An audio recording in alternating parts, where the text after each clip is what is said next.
without further ado, I want to give you this mindset, but I want you to be prepared for it, and I want you to allow for the possibility that this will change the game and change the entire way you think about success. Okay, here it is. Success is your obligation.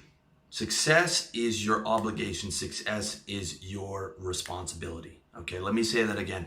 Success is your obligation and success is your responsibility in this life. Let me explain to you why that is and why it's so important, okay?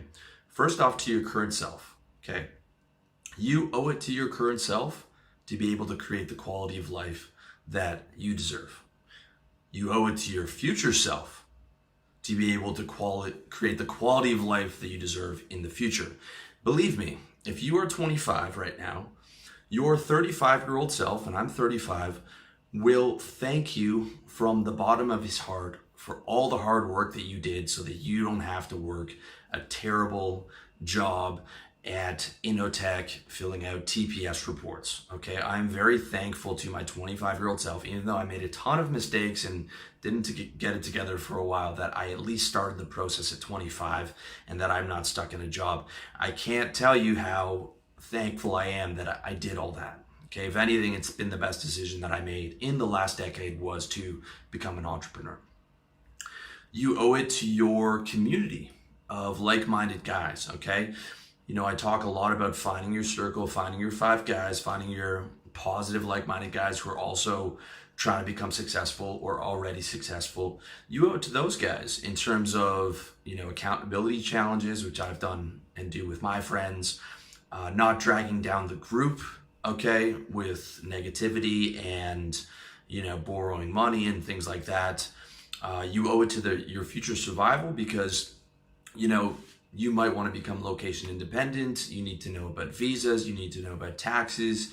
You need to know what to do if the American economy takes a hit. You guys need to be in sync on that.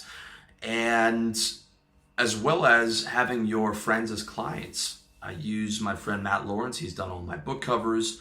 My man Ryan has got himself into real estate in Asia, which I think is a great hedge against a potential American economic collapse. You know, I don't really recommend buying houses, especially in the West, on a mortgage, but you know, when you can get a condo out here for 40 grand and you can pay it in cash as a hedge against potential economic collapse in the US, that is definitely an option. My man Josh is in e-commerce, so if I ever do products, I will be using him. My man Phil is coach, which I'll be reaching out to him for that, as well as does marketing, and we'll probably do something at some point on that.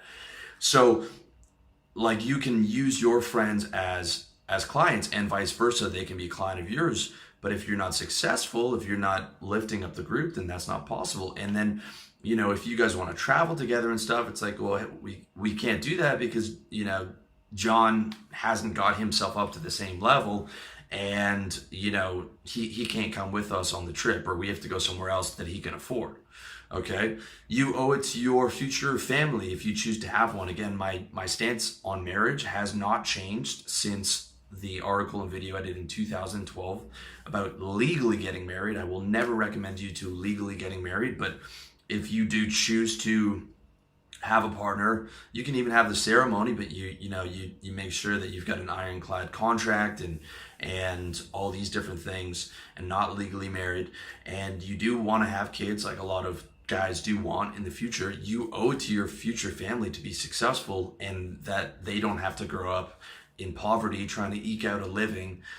That is not fun. I grew up poor. It is very much not a fun thing. And I said that if I ever have kids, I'm going to be, you know, very, very wealthy before I do it.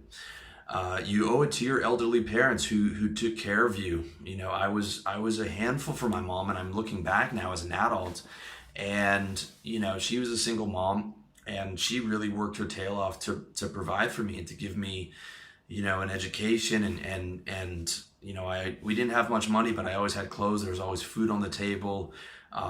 You know, she really worked hard for me, and you know, in the past, I didn't appreciate that enough as I should have, and to make up for that, I said, I will take care of my mom. I'm not going to put her in a retirement home, you know, 10 years from now, if she has to move in with me, that is what I'm going to do.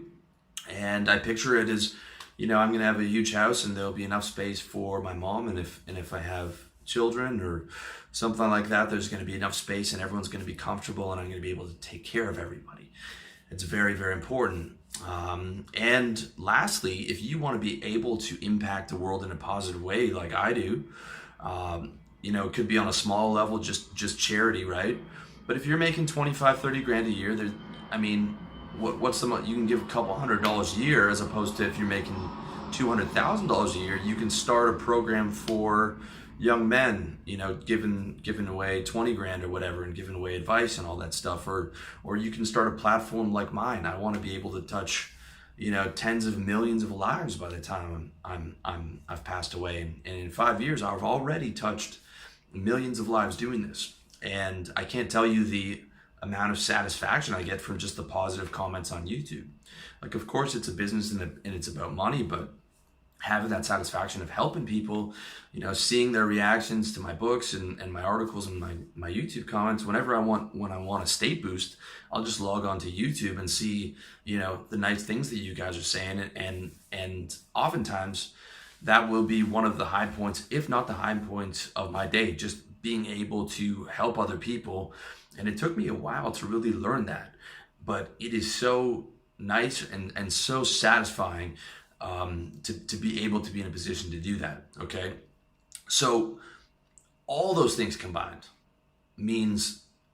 comes from taking accountability for yourself, taking responsibility for yourself and for all these other things and other people, and taking that on as your responsibility and your obligation. Okay. And some people say, Will, isn't that sound like, you have a big ego taking on the responsibility for these things? And I'm saying, yes, damn right I do.